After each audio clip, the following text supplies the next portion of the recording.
Good morning friends. তো দেখো, আজকে আমি ফুলকপির রোস্ট বানাচ্ছি।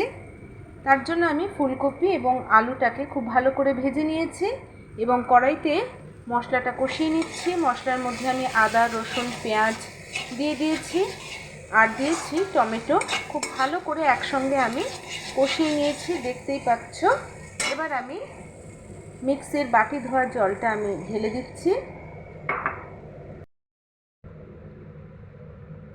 আরও কিছুটা জল লাগবে, তাই এখানে আমি আরও কিছুটা জল আমি দিয়ে দিলাম।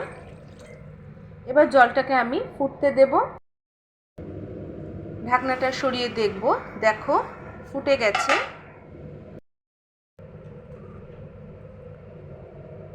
এবার আমি ফুলকপি এবং আলুগুলো একসঙ্গে দিয়ে দেব।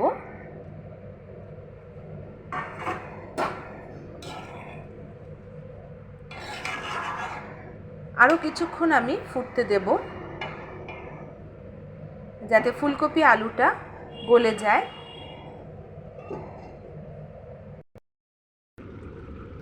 তো বন্ধুরা দেখো, রেডি হয়ে যাচ্ছে আমার ফুলকপির রোস্ট। ওপর থেকে দিয়ে দিলাম কসুরি মেথি আর দিয়ে দেব গরম মশলা। ব্যাস, এবার গ্যাসটা আমি বন্ধ করে দেবো। তো বন্ধুরা দেখো, রেডি হয়ে গেছে আমার ফুলকপির রোস্ট। এটা আমি লুচি দিয়ে সার্ভ করলাম।